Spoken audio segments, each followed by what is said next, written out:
Julien Bayou, merci d'être avec nous. Merci à vous. Vous êtes secrétaire national d'Europe Écologie Les Verts. Il y a quelques instants, Paul Larrouturou disait « Je ne qualifierais pas ce moment ».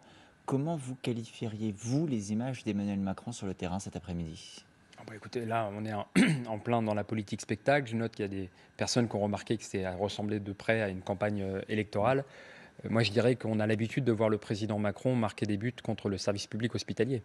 Là, il Puisque leur a mis, aujourd'hui, il jouait contre une équipe de personnel du centre hospitalier de Poissy. voilà, on a réduit, depuis qu'il est aux manettes, les moyens dévolus à l'hôpital. On a perdu 5700 lits sur l'année dernière, en pleine pandémie.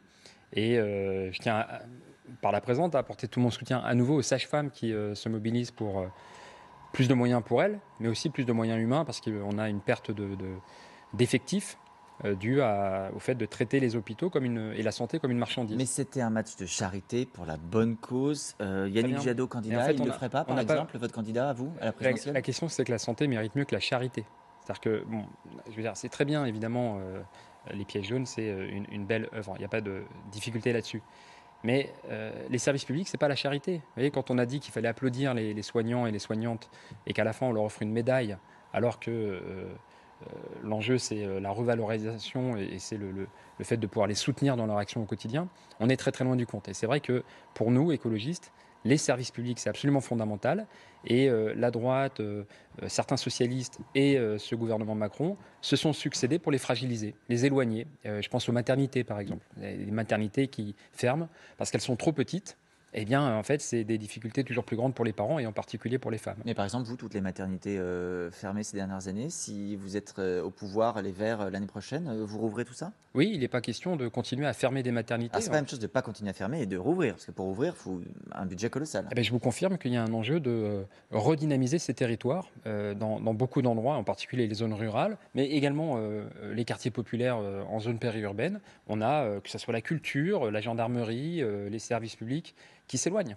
Et c'est encore plus dur en Outre-mer. En Guyane ou en Sauf qu'il y a Martinique, plein de territoires vous avez où des on services ferme, publics. pas pour embêter la population, mais parce qu'on veut assurer les garanties de bons services et que parfois il faut des unités plus grosses ou qu'on n'a pas les médecins qu'il faut C'est ce qu'on nous suffisants a dans tous les dit territoires. régulièrement sur les maternités, mais en fin de compte, on éloigne de la population les services publics. Et encore une fois, je parle de la santé parce que c'est l'exemple qui est le plus marquant quand on éloigne l'endroit où la grossesse trouve son terme. Mais c'est valable également pour la gendarmerie ou pour l'accès à toute l'administration. Alors la santé, Emmanuel Macron, on a parlé cette semaine, parce qu'il n'y avait pas que le foot dans l'agenda du président de la Fort République. heureusement. Il a parlé de santé, il a parlé d'avenir, il a parlé d'écologie. Il présentait le plan France 2030 à l'Élysée mardi, à l'occasion d'un long discours de plus d'une heure et demie.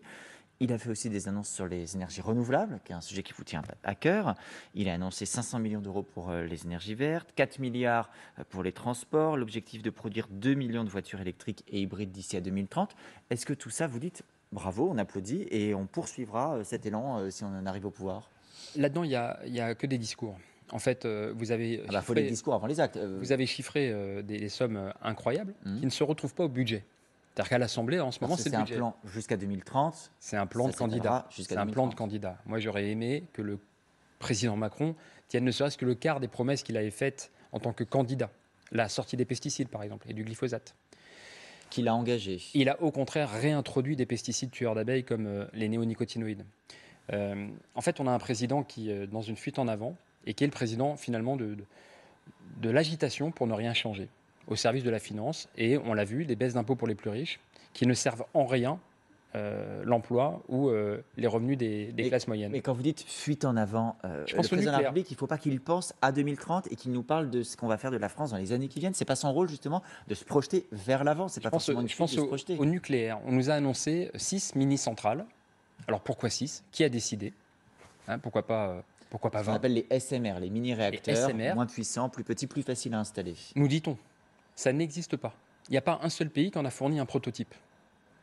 Si je vous parle d'un pays où le gouvernement explique qu'il a misé l'ensemble de sa stratégie énergétique sur un produit qui n'existe pas, vous me diriez, ce pays n'est pas sérieux. Sauf Eh que bien, c'est précisément c'est le pays, la France, en train de de M. se Macron. développer et l'horizon pour la France, c'est 2035-2040. Là, pour le coup, on ne parle pas d'un Sauf que horizon c'est qui soit maintenant à qu'il 40 faut ans. agir. C'est maintenant que les gens ont froid, par exemple, avec la hausse des prix du gaz et de la facture Et c'est d'énergie. quoi votre C'est recette maintenant magique qu'il alors pour faut, c'est maintenant? maintenant qu'il faut agir pour le climat. Le GIEC, les scientifiques du climat, nous disent c'est maintenant. C'est la décennie critique pour le climat. 2021, c'est maintenant. Et là, on nous parle d'une possible centrale nucléaire, mini-centrale nucléaire, à l'horizon 2035 au mieux. Mais il n'y a pas de prototype. On n'a que des images de synthèse. Donc en fait, on est sur une fuite en avant, une lubie, un entêtement sur le nucléaire. Le nucléaire, aujourd'hui, c'est l'EPR de Flamanville. Mais C'est un fiasco pardon, je comprends pas. financier. Quand vous dites c'est maintenant, excusez-moi, je coupe, mais quand vous dites c'est maintenant, qu'est-ce que vous feriez vous maintenant Par pour exemple, qu'un nous, miracle ça se règle? on a dépensé jusqu'ici 19 milliards d'euros sur l'EPR de Flamanville qui ne fonctionne toujours pas. Et on ne sait pas si un jour il entrera en fonction. 19 milliards d'euros. Consacrer cet argent au développement des énergies renouvelables, les éoliennes, Oui, mais offshore maintenant notamment. qu'il est dépensé, il est dépensé cet argent. On ne va pas le récupérer 19 milliards en disant on arrête. Je dis que c'est une erreur stratégique. Hmm. Ou le consacrer, ces 20 milliards d'euros, à la rénovation thermique, je rénove votre logement. Ainsi, vous payez moins de factures d'électricité. Et vous êtes aussi, vous avez moins chaud en été et moins froid en hiver. C'est bon pour votre santé, c'est bon pour votre pouvoir de vie, votre confort, votre qualité de vie. C'est aussi bon pour la santé et c'est bon pour l'emploi.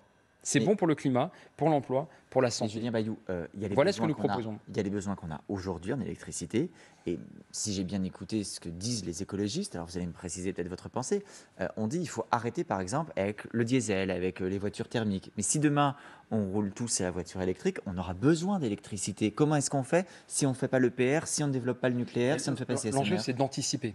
Si vous vous souvenez, ça fait quand même depuis novembre 2018 que les Gilets jaunes ont émergé, justement sur la question du carburant. Et depuis 3 ans, qu'est-ce qu'on a eu de la part du gouvernement pour anticiper?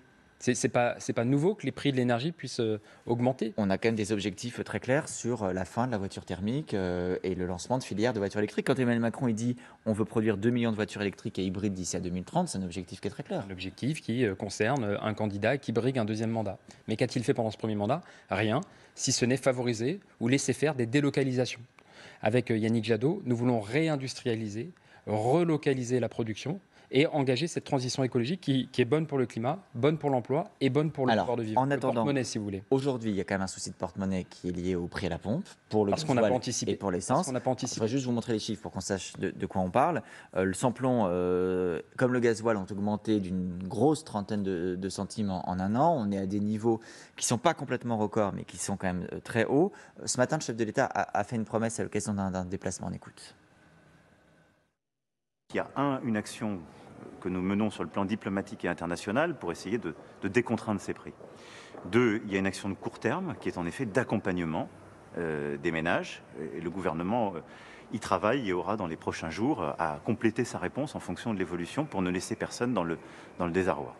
Et puis 3, tout ça nous enseigne une chose, c'est que nous avons à mener une stratégie de décarbonation de notre énergie, mais nous ne devons jamais perdre de vue la souveraineté. Bon, il dit décarbonation, sur ça il vous rejoint. Qu'est-ce que vous feriez si vous étiez aux responsabilités aujourd'hui? Comment on fait pour Là, il y a préserver le pouvoir il y a d'achat? un enjeu immédiat, c'est qu'il y a à la fois des gens qui sont dépendants de la voiture et qui vont payer plus cher à la pompe, et il y a des recettes fiscales en hausse. Bien, avec Yannick Jadot, on dit des éléments très simples.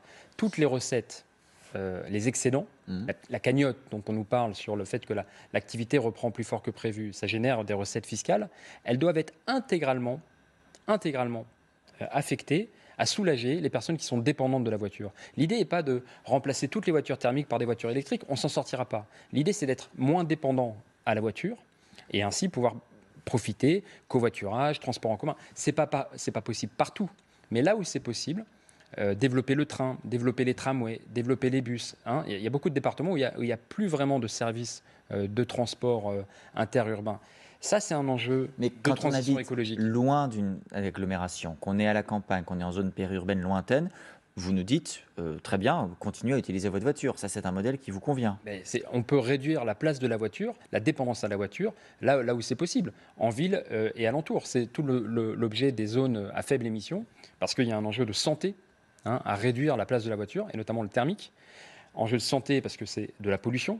et enjeu aussi de santé parce que c'est du bruit. Et on sous-estime l'impact du bruit sur notre santé. Sur les carburants, Anne Hidalgo a fait il y a quelques jours une proposition. Elle a dit on peut baisser la TVA. Elle est à 20% aujourd'hui sur les carburants. Elle propose de la passer à 5,5%, comme les produits de première nécessité. Est-ce que vous feriez la même chose, puisque vous dites qu'il faut aider ceux qui ont besoin de leur voiture? Certainement pas. Il ne s'agit pas de baisser les impôts pour tout le monde. Hein, c'est un peu dans ce cas-là, on aide aussi les plus riches, ceux qui n'ont pas besoin d'aide. L'enjeu de l'action publique, c'est de cibler les besoins des plus vulnérables. Donc, quand je disais affecter les excédents de la fiscalité aux personnes les plus vulnérables, c'est un choix politique. C'est une mesure écologique et donc sociale. Donc elle a tort. Je vois baisser les taxes pour tout le monde. Écoutez, il y a des personnes qui peuvent se payer des super 4x4. Il n'y a pas de raison que vous et moi, nos impôts, les personnes qui nous regardent, financent voyez, ce gain de pouvoir d'achat pour des personnes qui n'en ont pas besoin. Mais elle n'est pas écologiste. Ce serait compliqué d'imaginer, voyez, baisser les impôts pour des personnes, par exemple, qui gagnent plusieurs fois le niveau médian, qui gagnent 8, 9, 10 000 euros. Donc, OK pour les plus modestes, pas pour les plus riches. Vous voyez qu'il y a un enjeu de choix, et c'est tout ce que nous reprochons à Emmanuel Macron. Le ruissellement dont on nous attend. Oui, sauf que là, c'est une proposition d'Anne Hidalgo. Oui, on peut parler d'Emmanuel Macron. Elle n'est pas efficiente. Moi, mon enjeu, c'est Emmanuel Macron. Nous voulons, avec Yannick Jadot, remplacer Emmanuel Macron. L'enjeu, c'est pas Anne Hidalgo. L'enjeu, c'est Emmanuel Macron, aujourd'hui, qui est enferré dans une absence de vision pour le pays à l'égard de deux principaux défis, le dérèglement climatique et la hausse des inégalités. Mais très bien, j'entends sur ces deux sujets, la hausse des inégalités et le dérèglement climatique, il ne répond pas. Je rebondis sur ce que vous dites. J'entends qu'Emmanuel Macron soit votre adversaire politique parce qu'il est le président en place. Sauf que Anne Hidalgo, elle s'est construite l'image d'une maire écologiste. Elle gouverne à Paris, dans sa municipalité, avec des élus écologistes. Vous me dites ce soir, elle n'est pas écologiste, elle n'est pas sociale? Si elle est socialiste, qu'elle présente un projet socialiste, moi ça ne me dérange pas. Après tout, ils étaient au gouvernement il y a 4 ans. Moi, ce n'est pas mon ambition d'être à nouveau gouverné par des socialistes. Nous voulons un projet écologiste, c'est-à-dire la satisfaction des besoins des plus vulnérables aujourd'hui, et puis réfléchir à la planète que nous voulons laisser à nos enfants. Mais ce qui se fait à Paris n'est pas faisable au niveau national. Quelle planète nous voulons laisser à nos enfants? C'est ça l'enjeu de l'écologie, c'est ça l'enjeu du 21e siècle. À Paris n'est pas faisable au niveau national. Ça fonctionne à Paris. Vous avez une maire socialiste et des élus écologistes. C'est pas faisable. Elle a un projet écologiste, qu'elle soutienne Yannick Jadot. Je l'invite à pousser jusqu'au bout le raisonnement et la cohérence. Si vous voulez de l'écologie, votez et soutenez les écologistes, en l'espèce Yannick Jadot. Alors, elle a parlé écologie pas plus tard qu'aujourd'hui, parce qu'elle a salué une victoire qui vous tient à cœur. On va regarder ce qu'elle disait. Grande et belle victoire pour l'affaire du siècle. L'urgence climatique ne peut pas se contenter de petits pas, il faut agir vite et fort. Bravo à toutes celles et tous ceux qui sont mobilisés pour ce combat. On rappelle ce dont il s'agit, c'est une décision de justice qui dit que l'État doit réparer pour les engagements non tenus de baisse des émissions de CO2 constatées entre 2015 et 2018. Vous auriez pu l'écrire, ce tweet, non? Je l'ai écrit, surtout parce que je suis un des cofondateurs. Vous avez écrit le tweet d'Anne Hidalgo? Un des cofondateurs de l'association Notre Affaire à tous, qui avec d'autres, la fondation, la FNH, avec Greenpeace, avec Oxfam, Fondation pour la nature et pour l'homme de Nicolas Hulot. C'est extrêmement important. C'est une décision historique qui dit l'État, quand il prend des engagements, doit les tenir, tout simplement. Et donc, on a eu tous les discours du monde sur le fait que le dérèglement climatique est engagé, que c'était à l'État d'engager des réformes systémiques pour en protéger la population, qu'il y avait un enjeu même de sécurité nationale face au dérèglement climatique. On l'a vu, les inondations qui menacent le nord de l'Europe, on a vu des incendies dans le Gard. On sait bien maintenant que le dérèglement climatique est engagé et qu'on ne peut plus se payer de mots. Eh bien, cette décision de justice, elle vient de dire il y a un avant et un après, et désormais l'État ne peut plus promettre sans agir, exactement comme malheureusement on fait jusqu'ici Emmanuel Macron, mais avant lui François Hollande et encore avant Nicolas Sarkozy. On a eu les discours, maintenant nous voulons des actes, et pour ça il faut des écologistes aux manettes. Vous allez croire que j'ai d'obsession sur Anne Hidalgo, mais il se trouve qu'elle est désignée ce soir par les militants socialistes qui votent en ce moment même. Il y a un vote.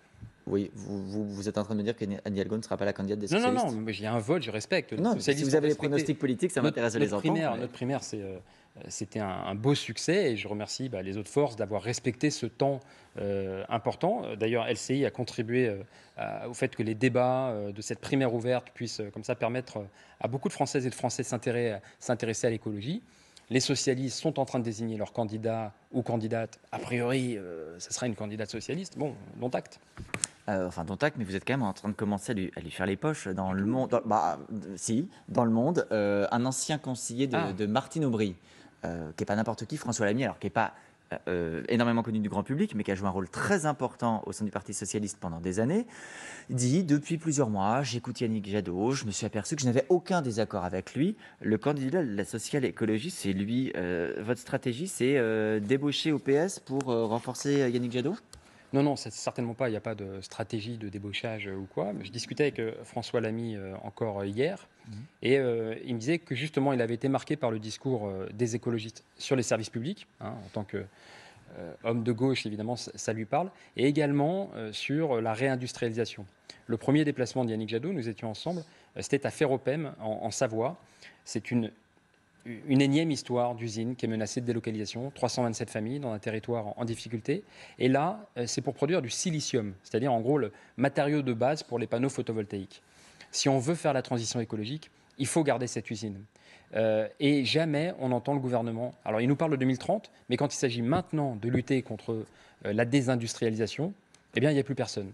On était à Chapelle d'Arblay, alors c'est du côté de Rouen, une papeterie qui fait, cocorico, 100% de papier recyclé. C'est la seule. Là encore, menacée de délocalisation, et on attend toujours que Bruno Le Maire, le ministre de l'économie, daigne présenter un plan ou permettre aux salariés de reprendre l'usine.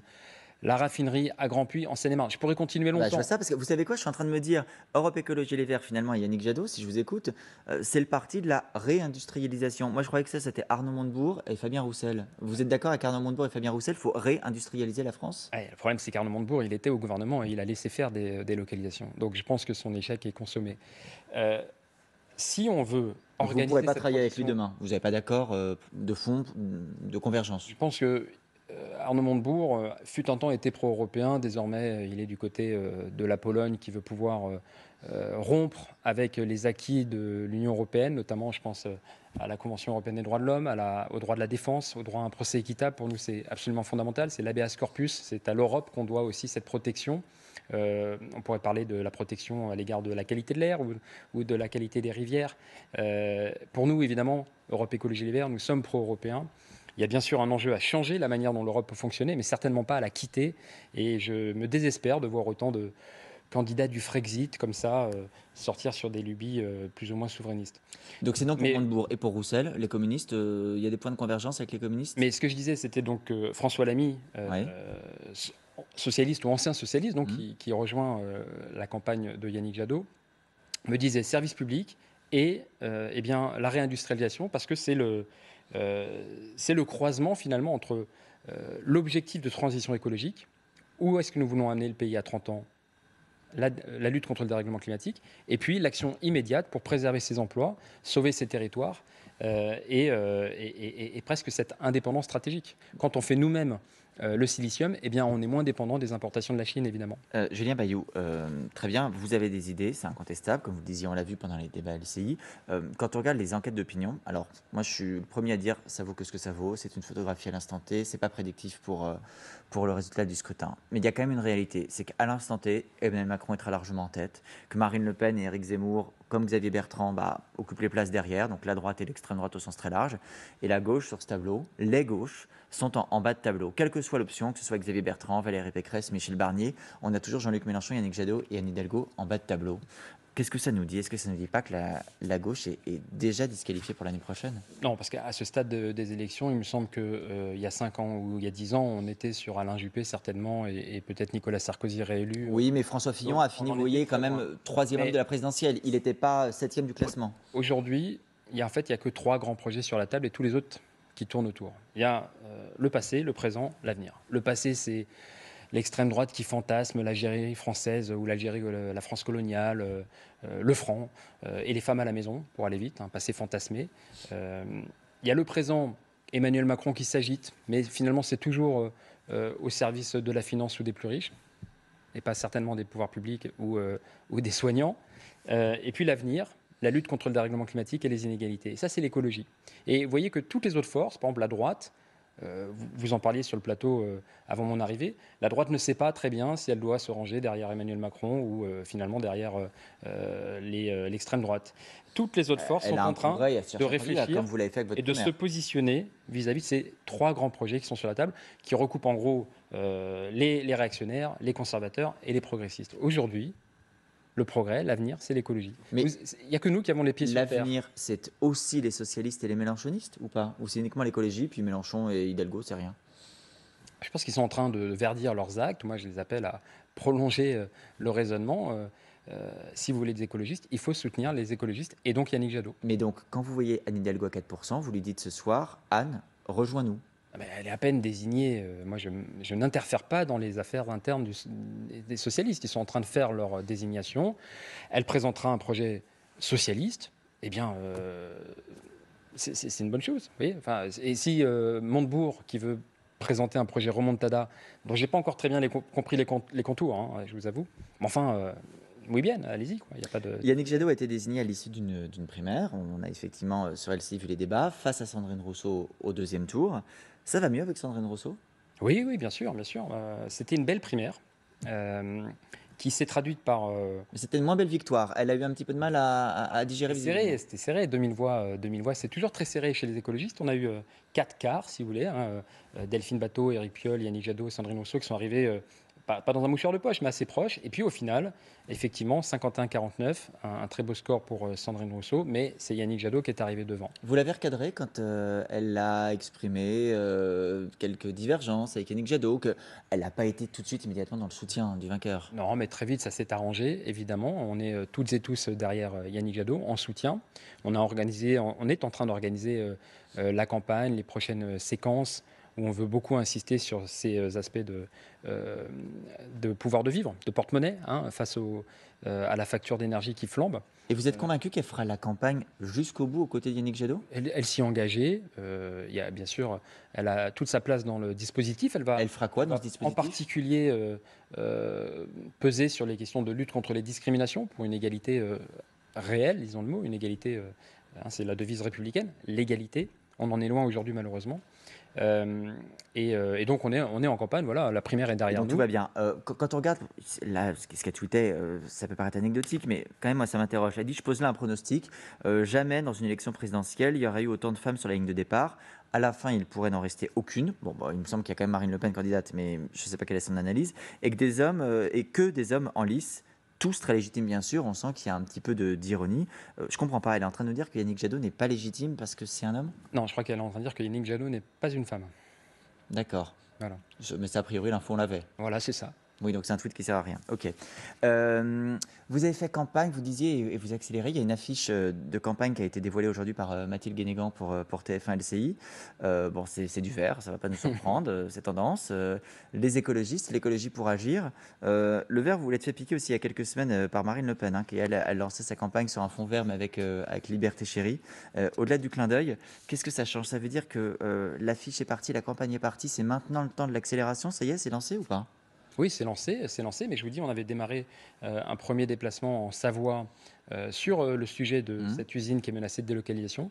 L'enjeu, c'est de retravailler finalement, c'est l'horizon de permettre aux générations futures d'avoir une belle vie. Voilà. Quelle planète voulons-nous laisser à nos enfants? Et ça passe aujourd'hui par soulager et agir pour les plus vulnérables. Je pense en particulier à cette flambée de l'énergie. L'action immédiate, c'est l'élargissement du chèque énergie, hein, bien sûr. On en a parlé. Affecter les recettes supplémentaires aux personnes qui en ont besoin, c'est ça une fiscalité écologiste. Mais c'est aussi agir très concrètement pour la rénovation thermique, rénover des dizaines de milliers de logements. Ça veut dire créer des emplois et soulager le porte-monnaie. Faire une campagne, ça veut dire aussi à la fois avoir des parrainages et de l'argent. Est-ce que vous avez les 500 parrainages et le budget? Bon, on a commencé la collecte des précieux sésames, les promesses de parrainage. Donc ça, c'est en cours et ça va s'organiser. Il s'agit de les avoir pour février. Donc tout ça, c'est sur des rails. Et puis évidemment, on mettra en place un financement pour la campagne. Europe Écologie Les Verts apporte évidemment le gros du financement pour la campagne de Yannick Jadot. Et là-dessus, là encore, on va pouvoir organiser une vraie campagne à la hauteur de notre ambition, gagner la présidence. Mais pour mettre la France sur les rails de la transition. transition C'est une hauteur différente de ce que vous avez fait par le passé?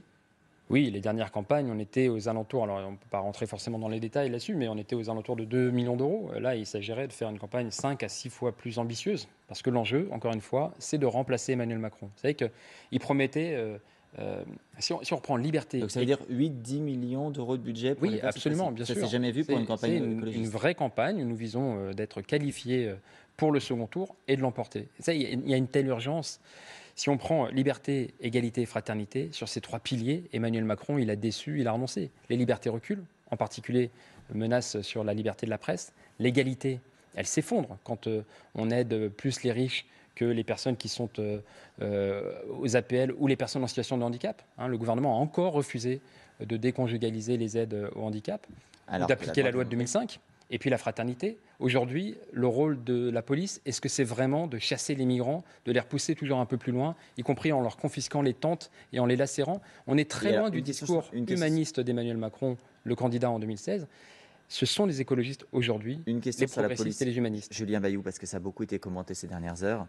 C'est parti d'un conseil municipal dans le Val-de-Marne à Cachan, avec un élu de la France Insoumise qui, en marge d'un débat sur l'armement de la police municipale, l'armement létal, soulignait que la police tuait la population. Philippe Poutou, pour le nouveau parti anticapitaliste, aujourd'hui a abondé dans le même sens en disant « la police tue ». Ça a été très commenté, condamné par des adversaires politiques. Est-ce que vous dites ils ont raison, la police armée tue la population, ou est-ce que vous condamnez ces propos? Non, on ne peut pas dire la police tue. Il y a bien sûr des policiers, il y a d'abord des policiers qui sont tués dans l'exercice de leur fonction pour nous protéger. Il y a également des policiers qui tuent, oui, des bavures. Il y a eu des bavures et des meurtres. Et nous, on réclame en particulier une IGPN, une inspection générale de la police nationale, qui soit indépendante. Parce qu'on a vu pendant notamment différentes manifestations que l'IGPN pouvait se saisir de cas, mais on n'avait pas les sanctions qu'on est en droit d'attendre quand certains éléments au sein de la police républicaine ne font pas leur travail. Mais oui, on a eu malheureusement des morts. Donc ces propos n'ont pas... Steve Canico à Nantes, ou bien sûr Rémi Fraisse à Sivins il y a quelques années. Mais Donc, c'est une condamnation de ces propos. Il ne s'agit pas de dire que la police tue, bien sûr que non.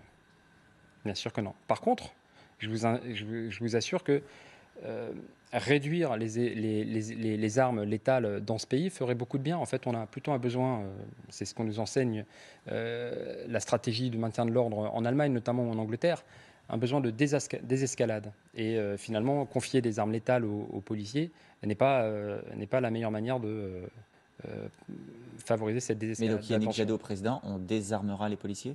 Non, au contraire, c'est pas ça le sujet, mais l'enjeu n'est pas de confier des tasers à tous les policiers, par exemple. Ça ne participe pas de la réduction de la tension. Merci beaucoup, Julien Bayou, d'avoir été notre invité ce soir.